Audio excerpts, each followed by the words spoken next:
Bueno, entonces ya decíamos, ¿no? ¿Qué implicaciones tenía, en este caso, el derecho mercantil, el comercio internacional? ¿Cuáles eran las legislaciones que lo veían? ¿Cuáles eran las legislaciones que estaban como sustentando esta situación? Y, perdón, yo me equivoqué hace rato. Los artículos son el 136 y el 133 de la Constitución. Son las que reconocen propiamente la valía del comercio internacional y de qué tratados internacionales vamos a hablar y que principalmente tenemos una repercusión. Bueno, vamos a hablar ahorita en específico únicamente de uno. Em, no Tenemos también lo de la Organización Mundial del Comercio y el tratado, el TEMEC, antes TLCAN. Sin embargo, pues estos dos tratados internacionales em, son bastante complicaditos. Obviamente vamos a hablar únicamente de lo que fue el GATT, que fue el Acuerdo General de Aranceles y Comercio, que fue como de las primeras regulaciones en materia de comercio internacional que tuvimos. Entonces, sí, tal cual, vamos únicamente a hablar de este. Normalmente, ¿qué es lo que vemos cuando hablamos sobre la materia del Acuerdo General de Aranceles y del Comercio, ¿no? Em, y con respecto a los otros tratados internacionales, lo que siempre va a tener como ciertos principios fundamentales, ciertos principios que van a justo regular las relaciones comerciales.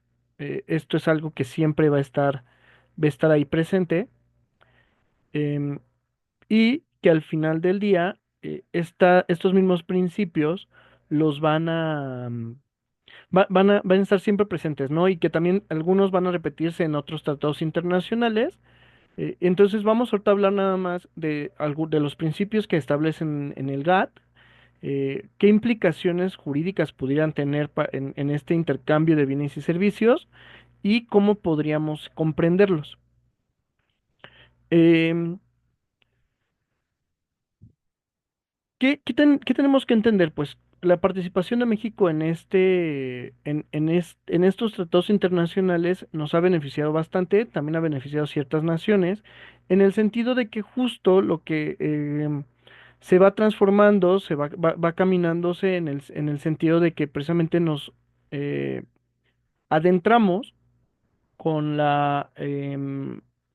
pues sí, o sea, nos adentramos con las nuevas tecnologías, nos adentramos con nuevos productos, con nuevas mercancías que pues nos terminan por facilitar más el acceso a ciertas circunstancias, ¿no? ¿Qué es lo que busca también nuestro país y que normalmente esta guerra de aranceles se va presentando? Justo que las condiciones de los productores nacionales sean beneficiosas con respecto a los productores internacionales, ¿no? Desafortunadamente aquí nuestro país ha fallado en muchísimas circunstancias con la celebración o en el cumplimiento de los tratados internacionales a los cuales ha sido parte, porque prometen cosas en las negociaciones que dicen que van a cumplir y que a la hora de la hora no.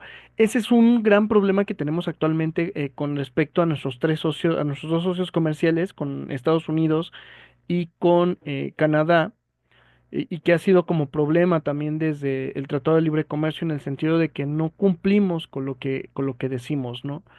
Em, en el caso del GATT, nuestro país se adhirió a este en 1987. En este tratado se reconoce que nuestro país es una economía en vías de desarrollo, por lo que se entiende que los em, estados de los cuales forman parte o están en el GATT, eh, pues se tienen que ver, tienen que darle a México una cierta, o reconocen ciertas características en cuanto a sus productos que pues lo tienen que beneficiar, ¿no? Y que poco a poco, en la medida en la que México vaya creciendo en su economía, tiene que ir cediendo espacio a las medidas proteccionistas, arancelarias, y pues tiene que dar paso también al ingreso de las mercancías, ¿no? En carácter de, pues sí, o sea, como en el carácter de lo que nos va dejando la otra nación, ¿no? Eh, en el ámbito agrícola, nuestro país en un primer momento se vio protegiendo al campo mexicano en el sentido de que reconocía que precisamente la tecnología que tienen nuestros agricultores en la mayor parte del país, pues no puede competir, por ejemplo, pues sí, o sea, como con una agricultura de riego de Estados Unidos, ¿no? En la mayoría de las cosechas que se tiene en nuestro país, de la agricultura que se tiene en nuestro país, es una agricultura de temporal, es decir, ciertas temporadas es cuando siembro y lo que sale de la siembra es lo que voy a poder comerciar, lo que voy a poder intercambiar, ¿no? Pero pues obviamente en ocasiones, como fue este año y el año pasado, las condiciones climáticas no permitieron que los productos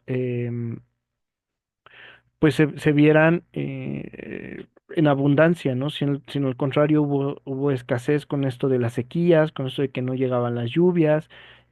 También propiamente la industria utiliza agua, ¿no? Entonces cuando la ciudad y diversas partes del país se vieron afectadas por esta sequía que experimentamos, pues al final terminó pegándole a la industria, ¿no? Y cuando le pegan a la industria, ¿qué es lo que pasa? Pues obviamente los precios de los bienes y servicios pues aumentan. Entonces, eso también tiene que ver, en el caso del GATT, pues los estados eh, participantes del tratado reconocen a México precisamente en un estado de vulnerabilidad. México busca proteger al campo mexicano, pero pues también tiene que ir cediendo poco a poco, ¿no? No es de que digamos, toda la vida vamos a estar en las mismas condiciones, o sea, ¿no? El objetivo de los tratados internacionales en materia comercial es que ya lo veíamos, las naciones vayan creciendo en cuanto al bienestar social y el bienestar económico.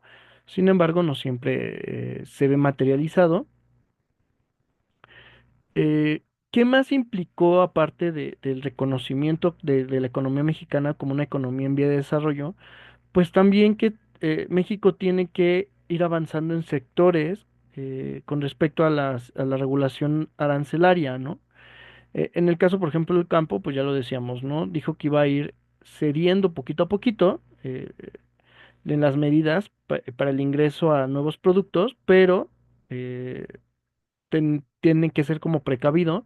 En materia del petróleo y en materia también de tierras, pues sabemos que tenemos un artículo 27 que reconoce que esto es únicamente de explotación de la nación, ¿no? Por eso tenemos principalmente a Pemex como única explotadora y no tenemos a las otras grandes petroleras internacionales como Shell, pues explotando el petróleo mexicano justo porque el petróleo es una de las primeras fuentes de ingresos que tiene el Estado mexicano, atrás de las remesas y atrás también de los impuestos, ¿no? El petróleo es todavía parte fundamental de lo que mantiene la economía del país, entonces por eso se reserva el derecho y pues obviamente ahí sí va a tener pues que aplicar ciertas medidas arancelarias que pues normalmente no se tienen presentes, ¿no?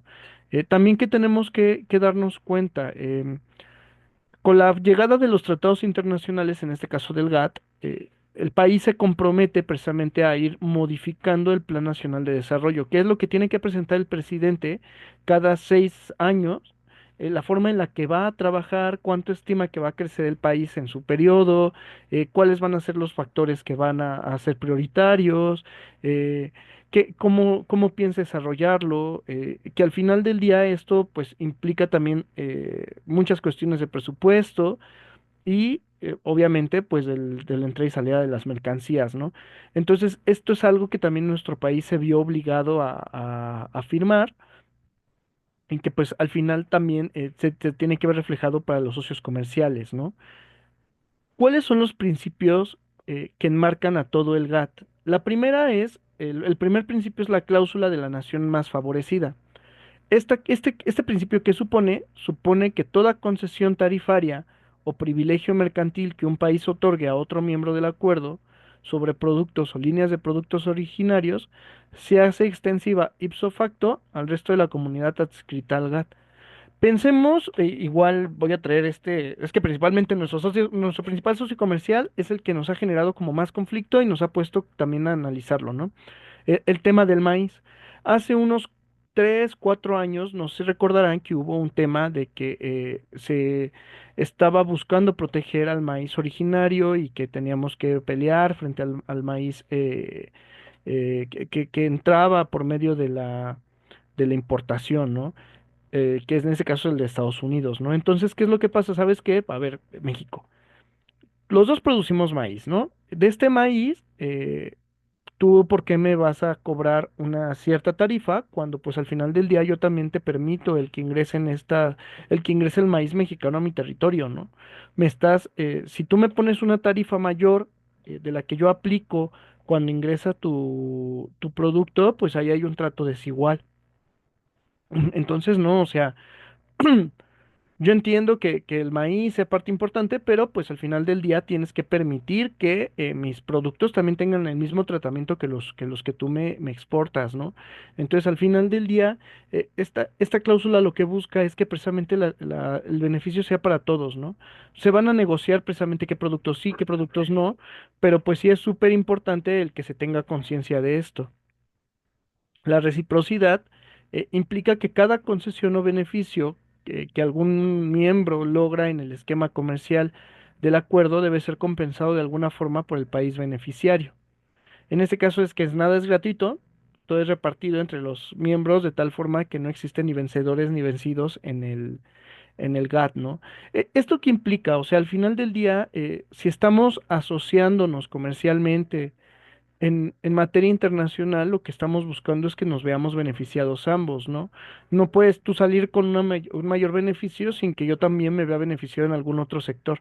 O sea, esto al final del día genera una cierta fluctuación de las mismas mercancías, del mismo tratamiento, de las mismas negociaciones.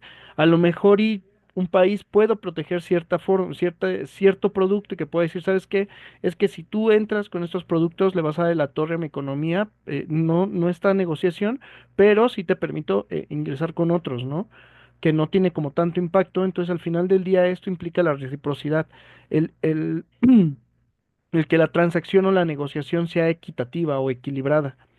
En la igualdad de los estados, pues supone que los 90 miembros que forman parte del GATT tienen el mismo estatuto al margen del poderío económico y comercial, de tal suerte que sus derechos y obligaciones deben ser ejecutados erga omnes.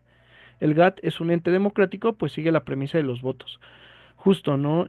Toda decisión que tenga que ver con este organismo internacional, con este tratado internacional, pues se tiene que escuchar a todas las partes, ¿no? No puede haber una sanción, no puede haber un tratamiento de ciertos productos si no se ha platicado.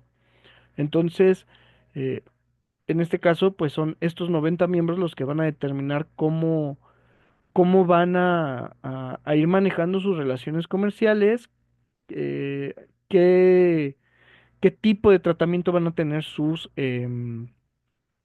productos, qué beneficios van a tener y también la búsqueda de las condiciones comerciales necesarias para que sus productos estén a salvo, ¿no?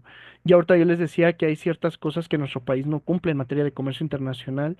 Por ejemplo, y lo recuerdo porque cuando yo estudiaba la licenciatura llevaba una materia que se llamaba inversión extranjera y tocó analizar precisamente el Tratado de Libre Comercio en aquel entonces. Eh, y algo que era como muy notorio era que para que nuestro país tuviera cierta libertad en cuanto a el tratamiento de sus mercancías, tenía que cumplir también con ciertas regulaciones de los transportistas, en cuanto al modelo de camiones, en cuanto a la preparación del transportista o del conductor, perdón, en cuanto a la forma de asegurar que las mercancías fueran a llegar a su destino, temas de seguridad que pues si bien el centro es el tema de, la importación o la exportación de las mercancías, pues también tiene otras implicaciones, ¿no? Eh, por ejemplo, con el tema de los camiones, ¿qué era lo que pasaba? Pues que Estados Unidos decía, a ver, México, yo no tengo necesidad de que mis transportistas eh, que estén cambiando de camión a cada rato, o sea, el mismo camión que se utiliza de que sale hasta que llega a tus bodegas en México, pues es el mismo, ¿no? Y pueden circular porque cumplen con todas las regulaciones que Canadá y que tú y yo establecimos. Entonces, sabes que tú no estás cumpliendo, tus camiones ya son viejos, tienen ciertas emisiones eh, de carbono, no, tu personal no sabe manejar las mercancías de manera adecuada, no sabe manejar el camión, entonces, ¿sabes qué? Tú estás incumpliendo y voy a tener que aplicar una tarifa arancelaria diferente. Al final del día, ahí México también incumple, ¿no? Porque no está dando, no está cumpliendo con todas las condiciones que se establecieron en el tratado internacional y que al final del día, pues esto ya generó un tratamiento desigual de las mercancías y que es una sanción. Los aranceles y las tarifas. Em, Seguramente cuando vean derecho fiscal lo van a entender. El derecho fiscal podríamos decir que es muy similar al tratamiento o a cómo se va a comprender su aplicación con respecto al derecho penal. ¿Por qué? Porque necesitas cumplir con ciertos requisitos para saber si vas a pagar tal o cual cantidad de impuestos. Entonces, por ejemplo, en el derecho fiscal, en el tema de los aranceles y las tarifas, yo les decía hace rato que la ley aduanera contiene la tabla de cómo se van a considerar ciertas mercancías, ¿no? ¿Cómo, cómo voy a, por ejemplo, un oso de peluche tiene ciertas características dentro de la tabla de la ley aduanera que nos va a explicar precisamente cómo tiene que ser tratado? Ah, de qué productos o materias primas está hecha, qué forma tiene. Por ejemplo, con la ropa, ¿es de punto o no es de punto? ¿Es este algodón o es sintético? O sea, todo eso viene en la misma ley aduanera y pues también en la ley general de importaciones y exportaciones, o sea, ¿cómo lo vamos a tratar? Entonces, al final del día, también esto va a ser un principio que va a estar dentro del GATT porque lo que el GATT está buscando es precisamente que haya un desarrollo en cuanto al comercio. Lo que va a decir es que precisamente este principio, los impuestos a la importación son en principio los únicos protectores de las industrias nacionales de los países contratantes mismos que una vez consolidados por los miembros, estos deben negociarse y reducirse de forma gradual y paulatina, declinando los gobiernos de intervenir vía restricciones cuantitativas en los intercambios mercantiles. Solo se admiten restricciones cuando se busca el proteger a los consumidores finales y fomentar la eficiencia productiva. En este es lo que yo les explicaba ahorita, por ejemplo, cuando se daba el conflicto entre México y Estados Unidos con el tema de los camiones, ¿no? Si el camión que sale de México y que tiene que llegar a Estados Unidos no cumple con los requisitos para que allá pueda circular, ¿qué implica? Pues que tengo que cambiar de transporte para que llegue la mercancía al consumidor final, ¿no? Eso implica que no hay una eficiencia productiva, que no hay una eficiencia en cuanto al tratamiento de las mercancías y eso termina perjudicando al mercado, ¿no? Entonces, al final, esto es algo que ya, pues, les decía ahorita, ¿no? Termina por afectar las relaciones económicas de las naciones y pues que no es el ideal. ¿Qué vamos? El siguiente principio es la cláusula del tratamiento nacional. La ampliación de los mercados regulados solo vía tarifas o aranceles aduaneros implican que las mercancías deban circular libremente por los territorios de las partes contratantes sin discriminación de origen o procedencia. Es decir, una vez que la mercancía ha pagado sus respectivos impuestos en la aduana, dicho producto es reputado como de origen nacional, no pudiendo ser objeto de impuestos o cargas especiales. Es decir, algo ya ingresó, pagó sus impuestos y tiene que ser tratado de manera como si fuera producto mexicano, salvo algunas situaciones que tienen una denominación de origen, que eso pues lo van a ver cuando traten, si les interesa la materia de la propiedad intelectual, eso lo van a ver. ¿Qué es una denominación de origen? Es un determinado producto que por las condiciones de su producción, por las el origen de las materias que lo tienen únicamente puede ser tratado y por la región y todo, o sea, tiene como muchas especificaciones, no puede verse, no puede producirse, ¿no? En otro lugar. Por ejemplo, el tequila tiene una denominación de origen, el mezcal, ciertos productos nacionales tienen eso. ¿Y qué implica? A ver, el destilado de agave que se produzca en Jalisco, con tal mercancía y tal, únicamente va a poder ser llamado tequila. Oye, pero es que sabes que yo me llevé la planta eh, y esa planta la voy a tratar en China y China va a hacer un destilado de agave que quiere llamar tequila. ¿Qué crees, China? No puedes hacerlo. ¿Por qué? Porque el tequila únicamente se da en estas condiciones y lo da y es el producto mexicano. Tú puedes vender tu producto, sin embargo, tienes que hacer la aseveración o tienes que hacer la diferenciación en el sentido de que este no es tequila, este es destilado de agave. Entonces, ¿eso qué implica? Pues que no puedes tratar tu producto como si fuera un producto de origen mexicano, porque estarías violentando una identidad cultural, una identidad en cuanto al producto, que pues es por lo que está protegido, ¿no? Y que pues obviamente eso tiene muchísimas implicaciones. Hace muchos años hubo una controversia en el sentido de que China quería hacer suya la imagen de la Virgen de Guadalupe, ¿no? Que si es que la Virgen de Guadalupe es China, no, no, no, no, no. O sea, ¿qué implica la Virgen de Guadalupe para el pueblo mexicano, ¿no? Entonces, esto entró en un medio de solución de controversias con respecto a China y esta imagen de de la Virgen de Guadalupe, ¿no? En el sentido de decir, a ver, tenemos que tomar en cuenta que que China puede sacar beneficio de una imagen que no tiene una implicación con su cultura y que es mexicano, entonces sí o no. Y esto entra a la discusión dentro de los medios de solución de controversias. Em, ¿Qué tenemos que decir sobre este método de solución de controversias? Son las formas en las que los estados van a dirimir sus conflictos. Mm, Normalmente, y cuando ustedes hagan sus contratos, va a haber una cláusula que va a hablar sobre la jurisdicción. Esta cláusula, ¿qué es lo que implica?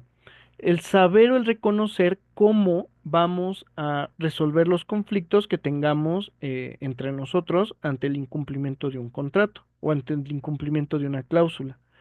Eh, ¿Qué es de pronto lo que hacen en un contrato normal, ¿no? Normalmente ya cuando se establecen las obligaciones, ya vienen las cláusulas personales, la materia del contrato, las obligaciones, todo al final va a decir, en caso de que haya un conflicto, la forma en la que nos apegamos a la jurisdicción de tal estado y se aplicará tal ley. Con esto, ¿qué pasa? Pues se está reconociendo una competencia y una jurisdicción para poder resolverlo. En el caso de los tratados internacionales también se puede dar. Aquí los estados contratantes van a determinar cómo van a resolver sus conflictos. Normalmente vamos a tomar tres formas de cómo van a resolver. Una va a ser antes de, las otras dos van a ser en el previo, perdón, posterior a la celebración del contrato o del tratado internacional.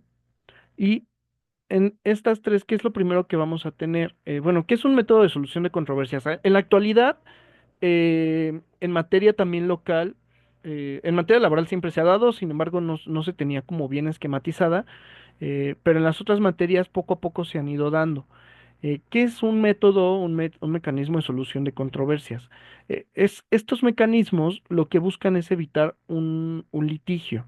En materia del comercio internacional, lo que buscan es precisamente que se haga un análisis jurídico de los argumentos de las naciones. Por ejemplo, pensemos en este tema de la Virgen de Guadalupe, ¿no?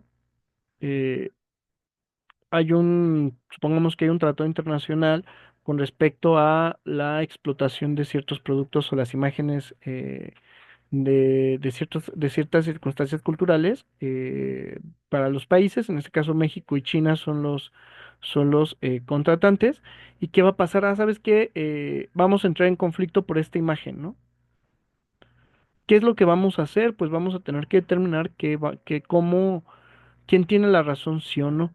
Normalmente y de manera preventiva, va en algunos casos, justo en la negociación del Tratado Internacional, antes de que se apruebe, antes de que se firme, antes como de todo, los estados van analizando qué tanto están dispuestos a entrarle al paquete de lo que su socio comercial les está proponiendo, ¿no? Podemos volver a lo mismo de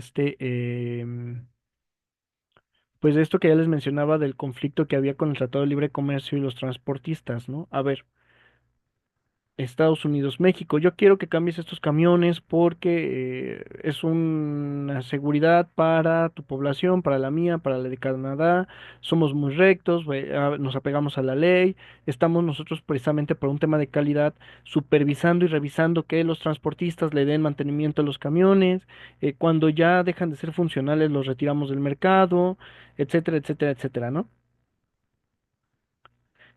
¿Qué pasa? Al final del día esto es una condición que en ese caso los estados van a terminar resolviendo, ¿no? Y que van a decir, a ver, ¿hasta dónde yo puedo, hasta dónde yo puedo asumir esto, ¿no? Lo que yo les mencionaba, o sea, ¿cuál es nuestro gran problema? Que nuestro país tiene una infinidad de tratados internacionales, se obliga a muchísimas cosas y desafortunadamente en muchas no cumple.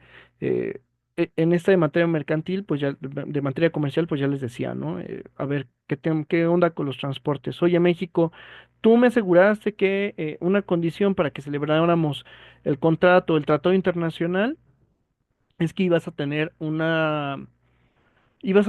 organismos que regularan la transparencia, porque ya nos dimos cuenta que tú eres un país muy corrupto y necesitamos nosotros tener la seguridad de que no va a mediar corrupción en nuestro tratado internacional, en la resolución a lo mejor y de un conflicto que puede haber entre particulares mexicanos y particulares extranjeros, ¿no?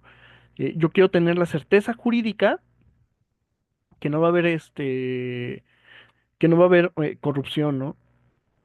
Y, por ejemplo, o sea, es normalmente algo que nos exigen algunos de los tratados internacionales en materia comercial y pues eh, tenemos lo que pasó hace unos meses, ¿no? Y lo que pasó en esta semana, desaparezcamos a todos los organismos autónomos.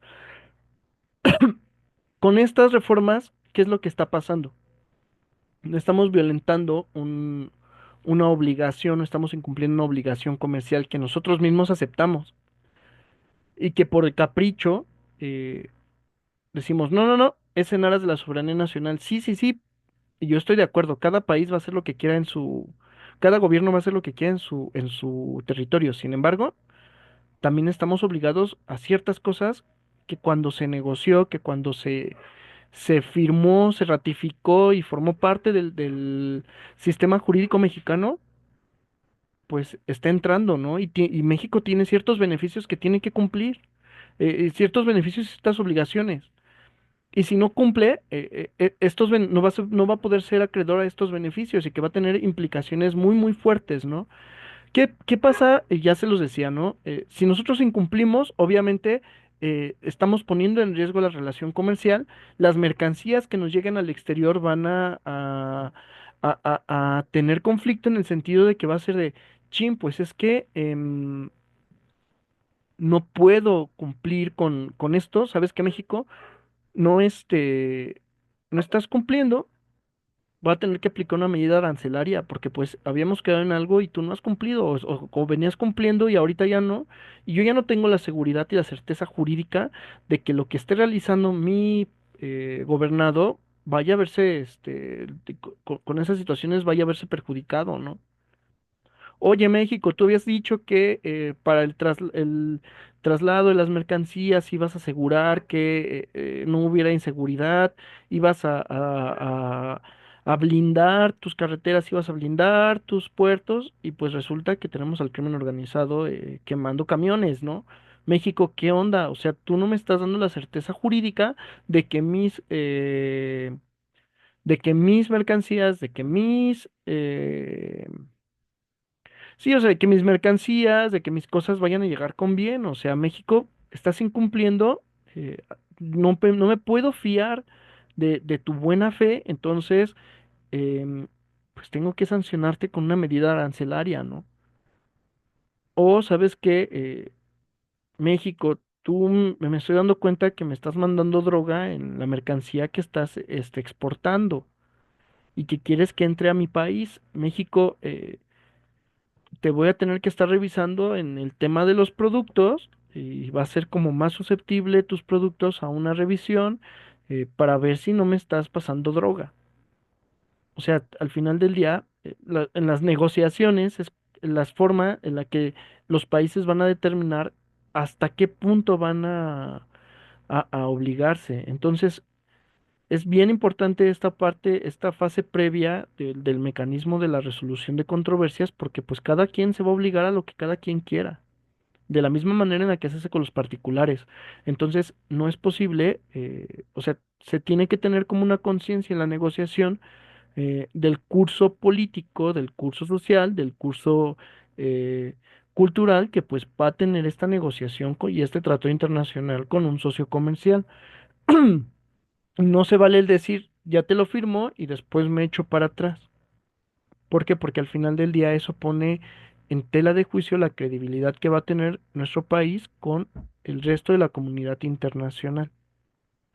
Es bien importante ese tema de la negociación. ¿Cuál es otro tema, otra forma de resolución de controversias? Es la mediación. ¿Qué es la mediación? Pues son los esfuerzos para que un tercer estado entre a conminar a las partes y logre una resolución pacífica de los conflictos.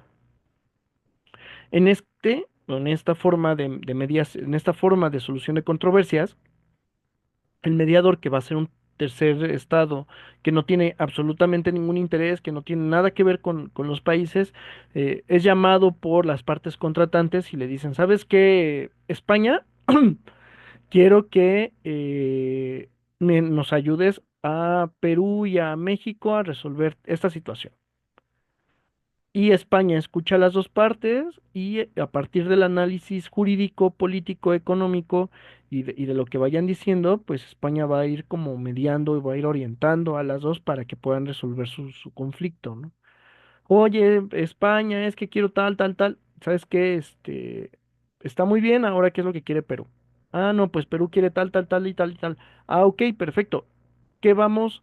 O sea, ¿qué es lo que une la, a la pretensión que tiene México con la pretensión que tiene Perú, ¿no? ¿Cuáles son los puntos en común y cuáles son los puntos de conflicto y cuáles no? Entonces, sabes que, a ver, yo de este problema con respecto a esta mercancía o con respecto a esta cláusula o con respecto a esta situación veo esto, México tienes tal, España, perdón, Perú tienes estas circunstancias, este es el centro del conflicto, creo que pueden hacer esto.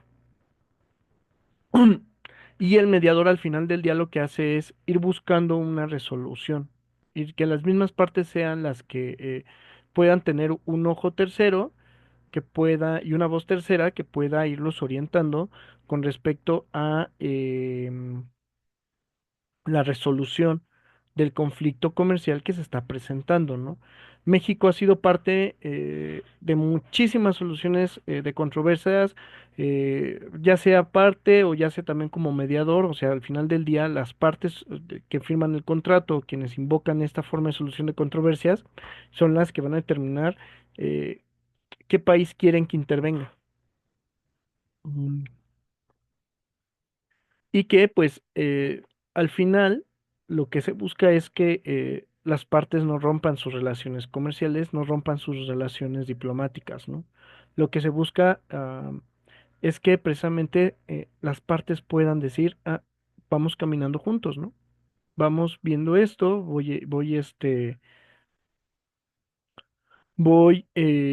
resolviendo la forma en la que voy haciendo la relación y sin necesidad del gasto que implica el ir ante un tribunal o el ir ante el siguiente medio de resolución de controversias que implica un gasto enorme, ¿no?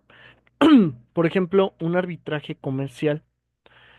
Este normalmente luego viene en los mismos tratados internacionales y en este, pues, qué va a coincidir? Va a ser un procedimiento judicial sin necesidad de llegar a una instancia de una corte pues sí, a la instancia de una corte, ¿no? Establecida. Y lo que va a hacer es, las partes que estén en conflicto van a llamar precisamente como al tribunal. Va a haber un estado que también va a ser invitado y este estado lo que va a hacer es tratar de dirimir la controversia eh, de estos dos, de los dos países que tienen la contienda jurídica, que tengan el conflicto, en el sentido de que precisamente van a tener que elaborar el mismo procedimiento que van a seguir, las partes lo tienen que elaborar y van a decir, ¿sabes qué? Tanto tiempo vas a tener para formular tu demanda, tanto tiempo va a ser para las pruebas, qué pruebas vamos a admitir, qué pruebas no, cuáles pueden ser los argumentos, cuánto tiempo se va a tener para resolver. O sea, en este medio de solución de controversias, las partes se tienen que poner a trabajar en el sentido de crear todo el procedimiento y de crear como todo el engranaje jurídico que les permita resolver la controversia, ¿no? Y ya una vez que llegue la sentencia de más que la sentencia, porque sentencia es propiamente lo que emite un tribunal, la resolución en este arbitraje va a tener un efecto jurídico precisamente vinculante con respecto a las pretensiones, porque no nada más es de que, bueno, ya hicimos todo el trabajo de formular el procedimiento, de formular, de hacer perdón, el arbitraje, para que al final del día digamos, bueno, yo voy a seguir haciendo lo que se me pegue la regalada gana, ¿no? O sea, ese no es el objetivo. El objetivo es que las partes se obliguen y reconozcan estas resoluciones con el carácter de una sentencia. ¿Para qué? Para al final eh, reconocer las implicaciones jurídicas que van a tener. Hace tiempo trabajaba para una empresa que tuvo que ver con todo este tema de las revisiones, que por el Tratado de México, Estados Unidos, Canadá, por el TEMEC, se obligó a realizar en nuestro país en el caso de materia del trabajo. En esta, un sindicato argumentó ante la Secretaría del Trabajo que no se estaban respetando sus derechos sindicales y que, en este caso, la empresa para la cual yo trabajaba no estaba cumpliendo la normatividad mexicana. Obviamente, pues la empresa fue motivo de una inspección. La Secretaría del Trabajo en un primer momento interviene y le dice a este sindicato, ¿sabes qué? Lamento informarte, pues que la empresa fulanita de tal, pues cumple con todos los requisitos. El sindicato que actualmente tiene la representatividad de del contrato colectivo, pues fue tal cual conforme a la ley y tú no alcanzas a tener la representación necesaria pues sí, la representación necesaria para que puedas tener el contrato colectivo a tu nombre, ¿no? Entonces, pues va para atrás va para atrás tu solicitud en cuanto a la revisión. Acto seguido, ¿qué fue lo que pasó? Este mismo sindicato va y pelea o argumenta, bueno, manda una serie de argumentos a la embajada en Estados Unidos y le dice justo a la embajada con una carta, ¿sabes qué? Eh, Estados Unidos, esta empresa que es multinacional, no está cumpliendo con el TEMEC. Eh, Al final del día, está incumpliendo México con el asegurar que los derechos em, que mis derechos como representación sindical se vean cuidados, ¿no? Estas resoluciones o estas solicitudes de revisión en materia del trabajo fue algo que México se obligó, se comprometió a cumplir, pero en este caso de los servicios y de las cosas que estaban traficándose con respecto a Estados Unidos. En este caso,